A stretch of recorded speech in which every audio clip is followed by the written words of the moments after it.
एक बार ऐसे ही एक पहुंचे हुए सिद्ध महापुरुषों से उनके जिज्ञासु अपने अपने प्रश्न उनके आगे रखकर उनसे सवाल पूछ रहे थे। अब किसी को कुछ पूछना था तो किसी को कुछ, कोई नाम सिमरन के बारे में पूछ रहा था तो कोई अपने कारोबार के बारे में पूछ रहा था। परंतु जैसे कि आप जानते हैं कि जो पूर्ण संत महात्मा होते हैं वो दुनिया की बातों में ज्यादा रुचि नहीं रखते। वह तो सबसे ज्यादा महत्व संत मत को देते हैं, रूहानियत को देते हैं। जो संगत अपने नाम सिमरन के बारे में, अपने अभ्यास के बारे में संत महापुरुषों से सवाल पूछती हैं तो संत महापुरुष गुरु को वीडियो पर लाइक कर देना, सब्सक्राइब कर देना प्लीज। भी उनके उत्तर बहुत ही अच्छी तरीके से देते हैं। परंतु हम में से कुछ ऐसे ही होते हैं जिनका रूहानियत की तरफ ध्यान थोड़ा कम होता है और दुनिया में ज्यादा होता है। अपने कारोबार में ज्यादा ध्यान देते हैं। रूहानियत को तो एक कार्रवाई समझते हैं, औपचारिकता। तो उस समय एक जिज्ञासु ने संत महापुरुषों से सवाल किया कि गुरुजी, मैं नाम सिमरन करने की तो बड़ी कोशिश करता हूँ, बड़ा प्रयास करता हूँ, लेकिन मेरा मन नाम सिमरन में बिल्कुल ही नहीं लगता। मेरा मन बार बार मुझे बाहर की तरफ दौड़ाता रहता है और कोई ना कोई विचार चलते ही रहते हैं। इसी वजह से मेरा मन नाम सिमरन में बिल्कुल भी नहीं लगता और साथ साथ मेरी सेहत भी ठीक नहीं रहती। तो मुझे कुछ शारीरिक रोग हैं जिनकी वजह से मैं बीमार रहता हूँ। तो शायद कभी मुझे ऐसा भी लगने लगता है कि मैं अपने स्वास्थ्य के कारण नाम सिमरन में मेरा मन नहीं लग पाता। तो कृपा करें, मेरी ये शंका दूर करें कि मेरा मन जो है नाम सिमरन में क्यों नहीं लगता, इसमें इतने विचार, इतने ख्याल क्यों आते हैं। और सबसे बड़ी बात कि ये विचार तभी आते हैं जब मैं भजन सिमरन पर बैठता हूँ, नाम की कमाई करने बैठता हूँ, तभी ये विचार एक फिल्म की तरह मेरे दिमाग में चलने लगते हैं और इनसे मैं जूझता रहता हूँ, इनको हटाने में ही लगा रहता हूँ।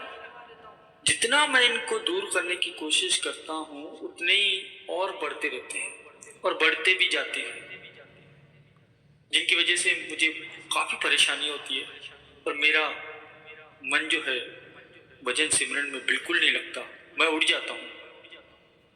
तो गुरुमुखों, उस जिज्ञासु की ये बात सुनकर संत महापुरुष उनको जवाब देते हैं कि हमें नाम सिमरन रोजाना करना है और वो भी बिना नागा किए, चाहे कुछ भी हो जाए।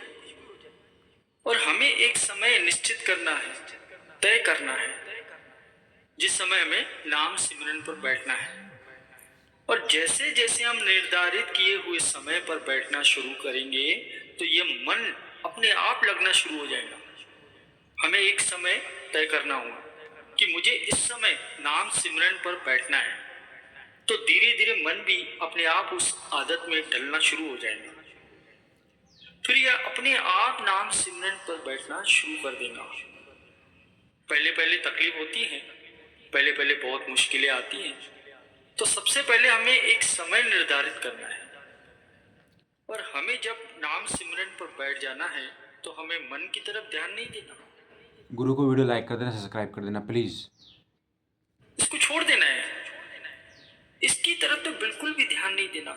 ये जो करता है इसे करने दो, क्योंकि अगर हम विचारों को हटाने लग जाते हैं, विचारों को दूर करने लग जाते हैं, तो यही विचार और बढ़ते जाते हैं। तो हमें सिर्फ और सिर्फ नाम सिमरन का जाप करना है और करते जाना है और देखते भी जाना है कि ये मन कर क्या रहा है। लेकिन मन के मामले में हमें दखल अंदाजी बिल्कुल नहीं करनी। इसे जो करना है करने दे, इसे अपना काम करने दे। आप अपना काम करें, आप नाम सिमरन का जाप करते रहें और धीरे धीरे आप पाएंगे कि मन बिल्कुल शांत होने लगा, कोई विचार नहीं रहता, सब विचार खत्म हो जाते हैं। ऐसा इसीलिए होता है कि हमने मन की तरफ ध्यान ही नहीं दिया, इसे छोड़ दिया, इसकी तरफ ध्यान हटा लिया, तो इसने अपनी हरकतें करना बंद कर दिया, विचार आने ही बंद हो गए, मन बिल्कुल शांत हो जाएगा। तब नाम सिमरन का जाप शुरू होगा और नाम धुन सुनाई पड़ेंगी। और जहां तक बात शरीर की है, हमें इसकी परवाह किए बिना नाम सिमरन पर बैठना है, चाहे कोई भी बात हो, हमें सतगुरु की याद में बैठना है। बाकी जो भी कुछ रोग इस शरीर में होंगे वो अपने आप दूर होते जाएंगे, क्योंकि जब हम नाम की कमाई करनी शुरू कर देते हैं, नाम सिमरन करना शुरू करते हैं, तब पूरी जिम्मेवारी उस मालिक की होती है। मालिक हमारे अंग संग रहते हैं, और जैसे कि कोई दुख रोग होते हैं, वो तो हमारे पिछले किए हुए कर्म ही हैं जिनका हिसाब किताब हमें भुगतना होता है। परंतु जैसे जैसे हम नाम सिमरन पर ज्यादा ध्यान देने लगते हैं, मालिक की तरफ ध्यान देने लगते हैं, तो मालिक हमारे सारे कर्म काट देते हैं। जैसे कि एक आग की चिंगारी लकड़ी के ढेर को नाश करती है, ऐसे ही मालिक के नाम का जाप भी हमारे सारे कर्म काट देते हैं, हमारे सभी दुख दर्द दूर हो जाते हैं। हमें तो बस नाम सिमरन की तरफ ध्यान देना है, बाकी सब तो उस कुल मालिक पर छोड़ देना है। उसके बाद सारी जिम्मेवारी उन्हीं की होती है, वो हमें कोई दुख नहीं आने देते, खुद हमारी संभाल करते हैं। जैसे कि एक फिल्म होती है, आप सबने फिल्म देखी होंगी, किसी ने तो देखी ही है। उसमें हर एक को अलग अलग रोल दिया जाता है, किसी को कोई रोल दिया जाता है। गुरु को वीडियो लाइक करना